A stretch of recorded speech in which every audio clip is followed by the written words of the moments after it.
네, YTN 라디오 생생경제 함께하고 계시는 지금 시각 3시 45분 23초 막 지나고 있습니다. 조프로의 경제TV 시간입니다. YTN 경제부 조태현 기자 나오셨습니다. 어서 오십시오. 네, 안녕하세요. 조태현입니다. 기자님은 혹시 맥시멀 라이프이십니까? 아니면 미니멀 라이프십니까? 사실 그 말씀이 뭔지 정확하게 모르겠습니다. 모르시나요? 네. 근데 아마 네. 뭐 어감으로 봤을 때는 네. 그렇게 제가 적극적으로 살고 있지는 않기 때문에 그러니까 물건을 많이 집에 두고 있는 예. 라이프 스타일이신지 아니면 정말 최소한으로 두고 사시는지. 요즘 미니멀 라이프가 대세잖아요. 네, 제 방에는 제가 아령밖에 없어가지고 운동을 좋아하시는군요. 네, 방에 뭐 별게 없습니다. 침대하고 아령밖에 없습니다. 미니멀 라이프 맞으시네요. 예. 자, 먼저 오늘 시장 상황부터 좀 정리를 해주시죠. 네, 코스피가 그래도 오랜만에 반등을 했습니다. 그래서 좀 기분 좋게 시작할 수 있을 것 같은데요. 네. 5거래일 연속으로 가격이 하락한 뒤에 상승했습니다. 코스피를 압박한 게 지금까지 크게 두 가지였는데 미국발 긴축 우려가 하나 네. 있었고요. 또 하나는 LG 에너지 솔루션 상장을 앞두고 이 수급 불균형 문제가 있었습니다. 이 중에서 LG 에너지 솔루션은 어제 상장을 했으니까 조금씩 해소되는 부분이라고 봐야 될 것 같고요. 미국의 긴축 우려는 분명히 아직 남아있지만 그래도 지금까지는 좀 과매도 구간이었다 이렇게 네. 보는 시선이 많아요. 이런 게 반영된 것인지 좀 상당히 크게 반등하는 모습을 보였습니다. 코스피가 1.87% 올라서 2663.34였고요. 코스닥이 2.78% 올랐습니다. 코스피 상황을 보면은 외국인이 7거래일 연속 순매도를 하긴 했는데요. 개인과 기관이 순매수에 나서는 모습을 보여주고요. 네. 시가총액 상위주는 대부분 반등했습니다. 우리 PD님 관심 많은 삼성전자 2.81% 올라서 7만 3천 원대가 됐고요. 네. SK하이닉스는 6% 넘게 상승했습니다. 네. 좀 눈에 띄는 종목이 있었는데 먼저 어제 상장한 LG 에너지 솔루션 네. 오늘도 10% 넘게 하락했어요. 이틀 연속 폭락세입니다. 시초가가 59만 7천 원이었는데 이틀 연속 하락하면서 주가가 45만 원까지 밀렸습니다.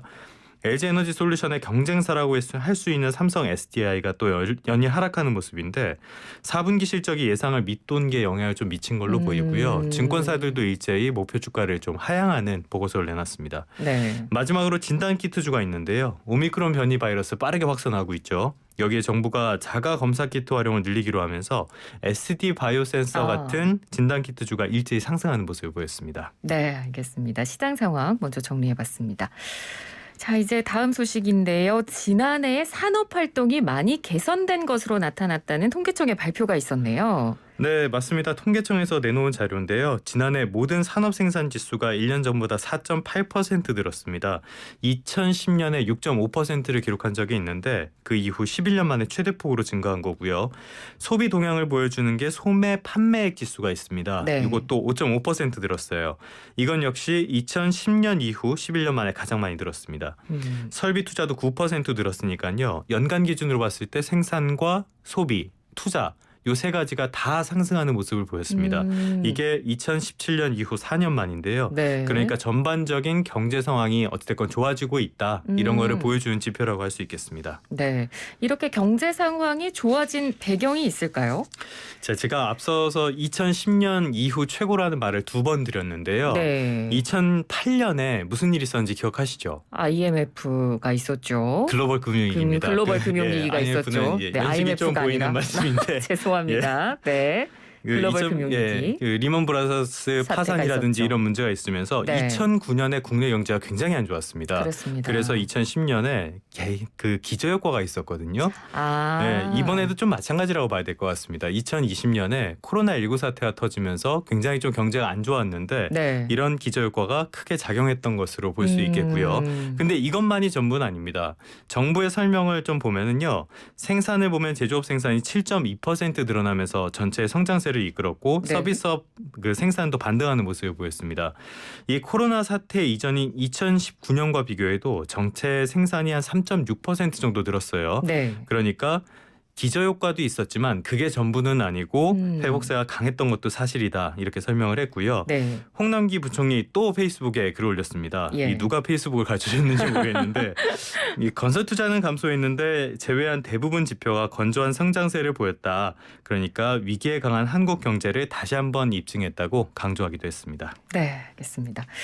자, 요즘 저희가 뭐 대출, 금리 이야기 참 자주 하는 것 같습니다. 다음 소식은 은행권의 주택담보대출 금리가 크게 올랐다는 내용이네요. 네, 맞습니다. 말씀하신 것처럼 기준금리가 이제 다시 오르는 추세이기 때문에 아무래도 대출금리도 계속 오를 수밖에 없어서 네. 또 워낙 관심들이 우리가 실생활에서 바로 와닿는 부분이잖아요. 그렇죠.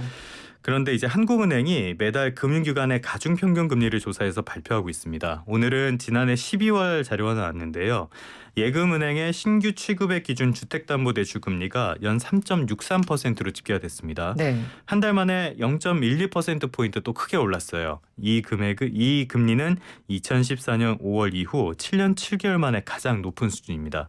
다만 일반 신용대출 금리는 조금 떨어졌는데요. 11월에 0.54%포인트 폭등한 적이 있습니다. 네. 근데 지난달에는 0.04%포인트 하락해서 5.12%가 됐어요. 조금 떨어지긴 했지만 여전히 5%가 넘어서 높은 수준을 유지한 건 맞고요. 네. 전체 가계대출 금리는 연 3.66%로 0.05%포인트 올랐습니다.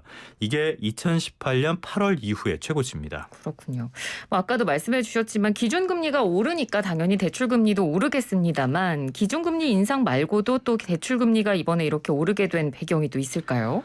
일단은 기본적으로 말씀하신 것처럼 기준금리가 가장 큰 영향을 미쳤다고 봐도 될 것 같습니다. 네. 한국은행이 통화정책 정상화를 이야기를 하면서 기준금리를 빠르게 올리고 있잖아요. 또 추가 인상도 시사를 하고 있고요. 네. 지금 현재 기준금리가 연 1.25%입니다. 기준금리가 올라가면은 자연스럽게 시장금리가 오르게 되죠. 네. 또 최근에 추경을 위해서 국채를 발행한다고 발표하면서 이 국채 금리가 오르는 모습을 계속 보이고 있습니다. 네. 그러면은 결국에는 은행의 자금 조달 비용이 늘어나게 돼요.